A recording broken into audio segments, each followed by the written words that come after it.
So hey guys, welcome back to my channel. तो दोस्तों, आज हम स्टार्ट करें क्लास 11th की chemistry chapter number 1 some basic concepts of chemistry. ये लेक्चर नंबर 1 है और ऐसे सब्सिक्वेंट लेक्चर्स आएंगे जिसमें हम ये सारा जो चैप्टर है डिटेल में कवर करेंगे। तो स्टार्ट करते हैं अपनी वीडियो।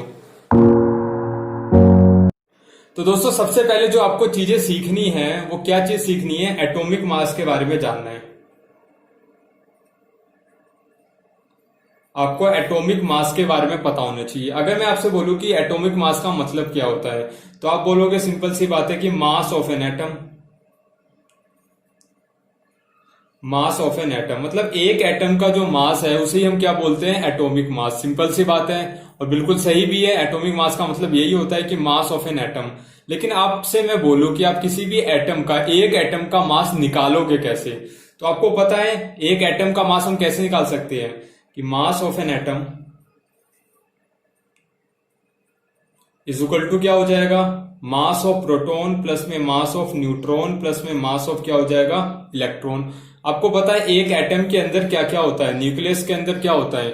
न्यूट्रॉन होते हैं और क्या होते हैं? प्रोटॉन होते हैं। और सर्कल में क्या घूम रहा होता है? इलेक्ट्रॉन घूम रहा होता है। तो एक एटम के अंदर क्या होता है? इलेक्ट्रॉन होते हैं, प्रोटॉन होते हैं और न्यूट्रॉन होते हैं। तो अगर हम सबका मास का सम कर दे तो हमारे पास क्या आ जाएगा? एक एटम का क्या आ जाएगा? मास आ जाएगा। अब दोस्तों, होता क्या है कि एक प्रोटॉन, न्यूट्रॉन और इलेक्ट्रॉन का जो मास है उसको आप इंडिविजुअली पहले हम मेजर नहीं कर सकते थे। ये हम बात कर रहे हैं हिस्ट्री की। मतलब पुराने जमाने में अगर आपको एक एटम का मास मेजर करना है तो आपसे बोला भाई एटॉमिक मास निकाल दो। तो एटॉमिक मास का मतलब होता है मास ऑफ एन एटम। और मास ऑफ एन एटम कैसे निकालेंगे? मास ऑफ प्रोटॉन प्लस में मास ऑफ न्यूट्रॉन प्लस में मास ऑफ इलेक्ट्रॉन। लेकिन पुराने समय में हमारे पास कोई ऐसा डिवाइस ही नहीं था जिसकी वजह से हम क्या करें? इलेक्ट्रॉन, प्रोटॉन और न्यूट्रॉन का मास मेजर करें और तीनों को जोड़ दें जिससे हमारे पास क्या आ जाए? एक एटम का मास आ जाए। तो उस टाइम पे कुछ अलग टेक्निक यूज होती थी जिससे हम एक एटम का मास निकाल सकते थे। वो क्या टेक्निक यूज होती थी वो मैं आपको समझाऊंगा यहाँ पे। बात मेन क्या है यहाँ पे, आपको ना बिल्कुल बेसिक, अभी आप 10th से 11th में आए हो तो आपको ना बेसिक से सीखना पड़ेगा और बिल्कुल ऐसे तरीके से कि कल को आप भूलो मत चीजों को। तो मैं आप यहाँ पे क्या कर रहा हूँ, आपको डिटेल में समझा रहा हूँ जिससे आपको क्या है फ्यूचर में कभी भी दिक्कत नहीं रहेगी कि क्या एटॉमिक मास होता है, क्या मोलिकुलर मास रहता है या फिर क्या मोलर मास होता है। तो सबसे पहले मैं आपको बताता हूँ, ठीक है? ये एटॉमिक मास को हम और समझेंगे। अभी मैं आपसे पहले एक क्वेश्चन पूछता हूँ कि आप ये बताओ कि 1 kg क्या होता है? ठीक है, 1 kg का क्या मतलब होता है आप बताओ। तो 1 kg का मतलब आप बोलोगे कि भाई ये मास है। आप कोई भी सामान लेने जाते हो दुकान पे, आप बोलते हो 1 kg शुगर दे दो आपको। तो शुगर का जो वेट लिया आपने, कितना ले लिया? 1 kg। लेकिन एक्चुअली में है क्या? 1 kg मास है ना। कितना मास है 1 kg, हमको कैसे पता चला? आप बोलोगे 1000 ग्राम है, वो 1 kg के बराबर होता है। लेकिन पता कैसे चला कि भाई यही 1 kg चीज होगी? तो देखो, एक्चुअली आप फिजिक्स में भी पढ़ोगे, आप फिजिक्स में जब फर्स्ट चैप्टर पढ़ोगे तो आपको वहां पे बताया जाएगा कि होता क्या है कि एक सिलेंडर है, ठीक है, ब्रोंज मटेरियल का एक सिलेंडर बना रखा है जो यूएस में रखा गया है। और उस मटेरियल, ये जो सिलेंडर है इसका वेट, इसका जो मास है वो कितना मान लिया गया? 1 kg मान लिया गया। देखो, आपको भी नहीं पता इसका मास, हमको भी नहीं पता इसका मास, तो इसको क्या करा? मान लिया गया। बस मान लिया कि भाई इसका मास क्या है? 1 kg है। फिर वहीं से ये स्टैंडर्ड बना दिया गया कि किसी का भी अगर आप मास मेजर करोगे तो 1 kg आप इससे कंपेयर करोगे। तो वहां से ये 1 kg बनना स्टार्ट हुआ। अब फिर देखो क्या हुआ। अब जैसे मान लिया मेरे पास एक बॉक्स है, ये जैसे मान लिया ये आपके पास बॉक्स है, इसका मेरे को मास मेजर करना है। तो हम क्या करते थे, मैं पुराने जमाने की बात बता रहा हूं कि उस टाइम पे क्या था। आज तो आपके पास क्या है, वेट बैलेंस से आप डालोगे आपको पता चल जाएगा कि इसका वेट कितना है। लेकिन पुराने टाइम पे क्या होता था, उस टाइम पे तो ऐसा कोई डिवाइस नहीं होता था। तो मेरे को अगर इसका मास मेजर करना है तो कैसे करूंगा मैं मेजर? तो देखो, उस टाइम पे क्या था, तराजू होते थे। एक साइड आपने यहां तक लगाया और एक साइड इधर लगा दिया। इस साइड आपने क्या डाल दिया? बॉक्स डाल दिया, ठीक है। और इस साइड क्या डाला आपने? ये 1 kg जो आपके पास सिलेंडर था ये डाल दिया आपने, ठीक है। एक सिलेंडर डाला, ठीक है, फिर 2 सिलेंडर डाले और आपने देखा कि बॉक्स और जो ये है सिलेंडर आपस में क्या हो गए? बैलेंस हो गए। तो आपने बोला कि जो मास है बॉक्स का वो कितने सिलेंडर के बराबर है? भाई 2 सिलेंडर के बराबर है। तो आप यहां पे देखो लिखोगे कि mass of box is equal to क्या लिखोगे? 2 टाइम्स मास ऑफ 1 सिलेंडर। ऐसे मेजर करते थे हम उस टाइम पे। अब ऐसे मान लिया कि आपको लेट से कार का वेट मेजर करना है, ठीक है, तो आप क्या करोगे, वही तराजू रखोगे, एक साइड पे क्या रखोगे, कार, मान लिया आपने एक साइड पे क्या रखा, कार रख दिया, और दूसरी साइड क्या रखोगे आप, सिलेंडर रखोगे।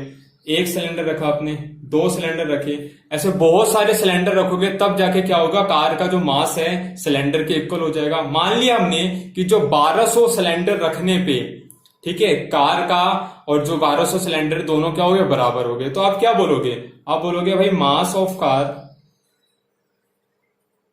इज इक्वल टू, क्या बोलोगे आप, 1200 times mass of one cylinder. ठीक है, आपने क्या बोला कि जो कार का वेट है वो किसके बराबर है, 1200 times into mass of one cylinder. अगर आप यहां पे ध्यान से देखोगे तो आपको क्या करना पड़ रहा है, बार बार लिखना पड़ रहा है मास ऑफ वन सिलेंडर। ठीक है, आपको क्या करना पड़ रहा है, बार बार लिखना पड़ रहा है मास ऑफ वन सिलेंडर। तो उस टाइम पे क्या करा लोगों ने कि उन्होंने देखा भाई किसी का भी आपको मास मेजर करना है, तो आप क्या कर रहे हो, सिलेंडर से कंपेयर कर रहे हो यहाँ पे, और लिख दे रहे हो कि 2 times mass of one cylinder. ऐसे किसी तीसरी चीज का मास आपको मेजर करना है, जैसे मान लिया आपके पास एक हाथी है और हाथी का आपको मास मेजर करना है, तो आप लिखोगे मास ऑफ हाथी, मास ऑफ हाथी इज इक्वल टू लिख दोगे 1500 times mass of one cylinder. तो यहां पे क्या हुआ, आप देखोगे हाथी का जो वजन है वो कितने टाइम से, 1500 टाइम से एक सिलेंडर के। तो यहाँ पे बार बार ना लिखना पड़े, तो उस टाइम उन्होंने क्या करा कि ये जो मास ऑफ वन सिलेंडर है ना, इसको क्या करा उन्होंने, यूनिट बना दिया, और इसी को क्या बोल दिया उन्होंने, 1 kg बोल दिया। तो यहां से जो 1 kg का कॉन्सेप्ट है यहां से आया था।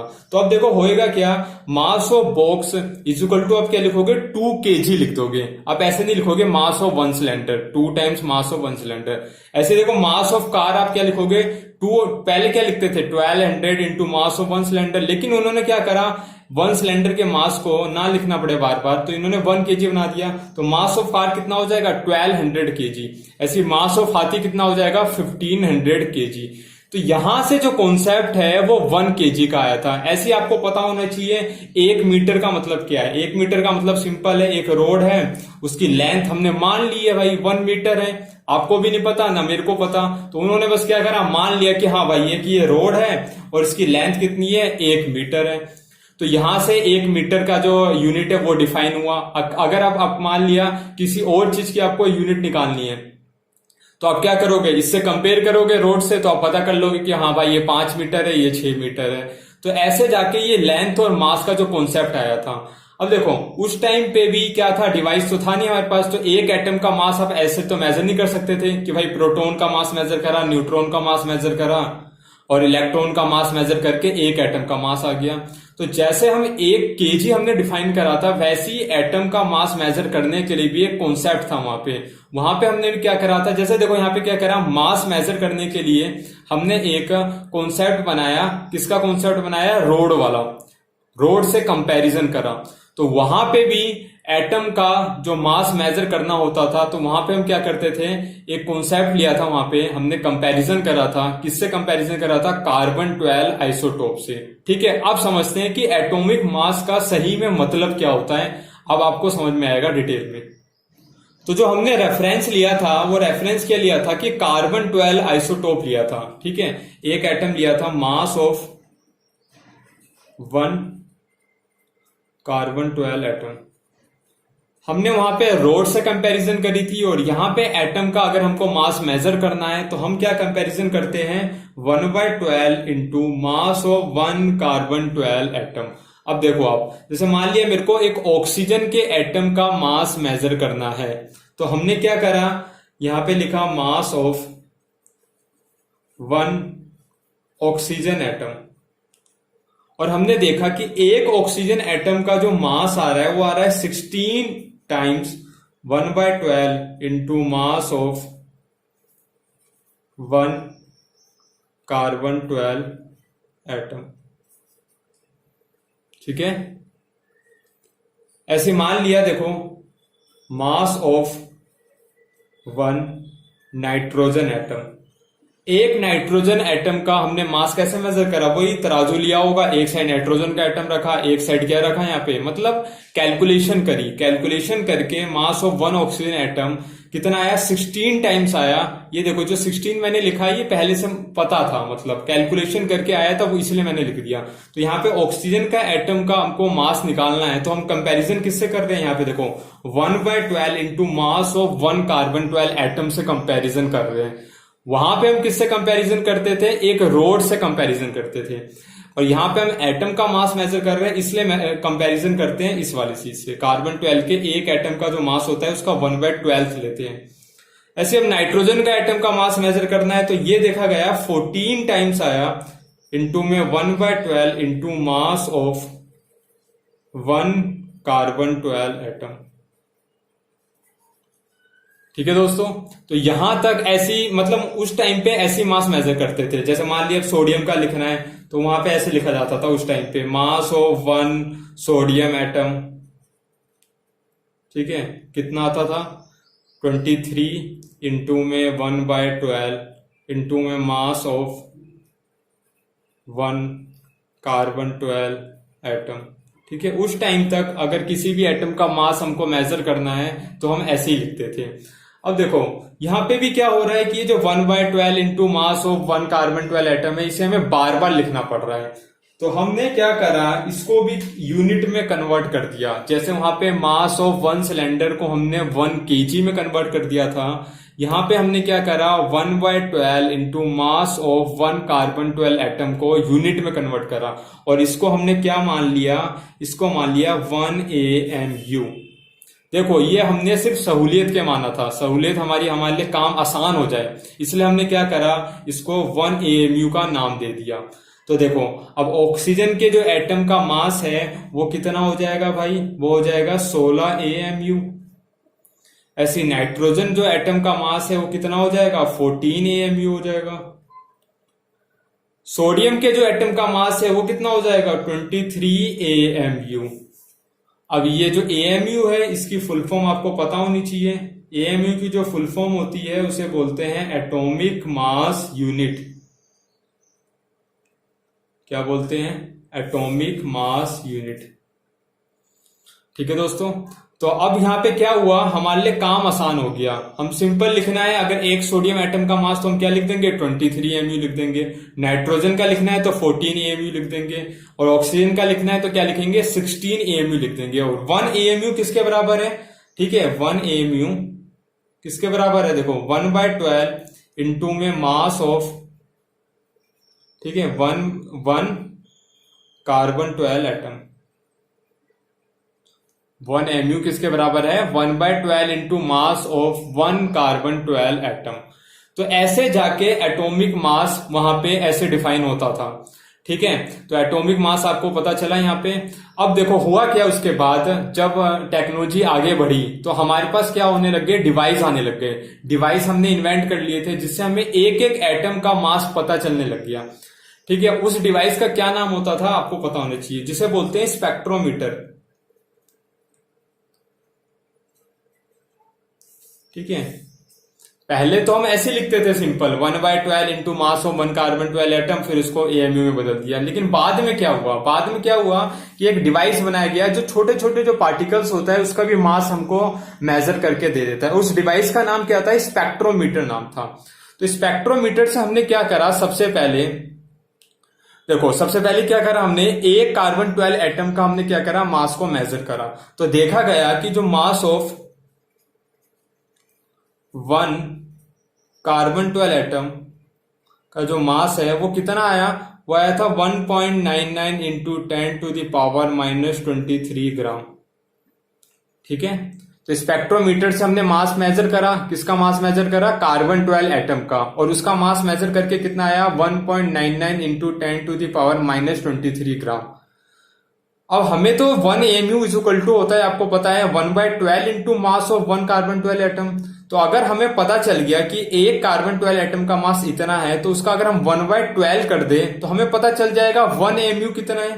तो देखो 1 AMU अगर हमें निकालना है तो 1/12 करेंगे, इंटू में मास ऑफ वन कार्बन 12 एटम, वो कितना था 1.99 था, इंटू 10⁻23 था। तो अगर आप इसे सोल्व करते हो तो इसे ये आंसर आता है 1.66 इंटू 10⁻24 ग्राम। इसका मतलब है ना 1 MU के बराबर, जो 1 MU की जो वैल्यू होती है वो कितनी होती है 1.66 इंटू 10⁻24 ग्राम। तो देखो डिवाइस से हमें ये भी पता चल गया कि 1 MU कितना होता है 1.66 इंटू 10⁻24 ग्राम। तो जो हमने अभी लिखा था कि जैसे हमने लिखा था मास ऑफ 1 ऑक्सीजन एटम, कितना लिखा था हमने 16 AMU लिखा था। तो देखो हम 16 AMU तक भी छोड़ सकते हैं, और अगर आपको इसको डिटेल में लिखना है, मतलब कोई बोले आपको इसे ग्राम में लिखो, तो आप देखो 1 MU की वैल्यू कितनी होती है 1.66 इंटू 10⁻24 ग्राम। तो आप इसको लिख दोगे सिंपल 16 इंटू 1.66 इंटू 10⁻24 ग्राम। ये मास आ जाएगा किसका, ऑक्सीजन का ग्राम में। ऐसे देखो नाइट्रोजन का जो मास था वो कितना था 14 AMU। लेकिन अगर आपसे कोई बोले कि भाई इसको ग्राम में लिखो, तो आप क्या करोगे 14 AMU में 14 से मल्टीप्लाई कर दोगे 1 AMU की वैल्यू, मतलब 14 इंटू में 1.66 इंटू 10⁻24 ग्राम आंसर आ जाएगा किसका, नाइट्रोजन के एटम का मास। ठीक है, तो ऐसे जाके सारी चीजें डिफाइन हुई थी हिस्ट्री में, और अब जाके आप इसे ऐसे पढ़ रहे हो। अब बात उठती है कि एटॉमिक मास को फिर हम डिफाइन कैसे करें। तो जो चीज आपने अभी सीखी उसी तरीके से हम एटॉमिक मास को डिफाइन करते हैं। तो अब हम लिखते हैं एटॉमिक मास की जो टेक्निकल डेफिनेशन है वो क्या होती है। तो देखो एटॉमिक मास की डेफिनेशन क्या है। एटॉमिक मास की डेफिनेशन है atomic mass is a number which tells that how much heavier an atom then the 1/12 into mass of 1 carbon 12 atom. देखो एटॉमिक मास का मतलब ये ऐसा नंबर है जो आपको ये बताता है कि कोई एटम कितना हैवियर है 1/12 into mass of 1 carbon 12 atom. ये टेक्निकल डेफिनेशन है बिल्कुल। देखो ये यही तो बता रहा है, यही तो एटॉमिक मास था। 16 क्या था, ऑक्सीजन का एटॉमिक मास था। और ये आपको क्या बता रहा है, ये बता रहा है कि 1/12 into mass of 1 carbon 12 atom से ऑक्सीजन का एटम कितना हैवियर है। तो ये है एटॉमिक मास। तो अब ऑक्सीजन जो एटम है आप उसे क्या लिख सकते हो 16 AMU लिख सकते हो। और AMU की वैल्यू अभी हमने निकाली, AMU की वैल्यू कितनी थी 16 1.66 इंटू 10⁻24 ग्राम। तो अब ऑक्सीजन एटम के लिए दो चीज लिख सकते हो, या फिर तो लिख सकते हो AMU जो एटॉमिक मास यूनिट हमने जो बनाई, या फिर अगर आपसे कोई पूछ रहा है ग्राम में लिख के बता भाई, तो क्या लिखोगे आप 16 इंटू 1.66 इंटू 10⁻24 ग्राम। ठीक है, नाइट्रोजन के लिए भी आप क्या लिख सकते हो 14 AMU लिख सकते हो, या फिर आप क्या कर सकते हो इसको ग्राम में कन्वर्ट कर सकते हो। AMU की जगह आप डाल दो उसकी वैल्यू 1.66 इंटू 10⁻24 ग्राम। तो दोस्तों कुछ जो एटॉमिक मास है आपको याद होनी चाहिए। ठीक है, अब वो कुछ एटॉमिक मास कौन कौन से है वो आप जैसे जैसे आगे पढ़ते जाओगे आपको याद हो जाएंगे खुद ही, अभी रटने की जरूरत नहीं पड़ेगी आपको।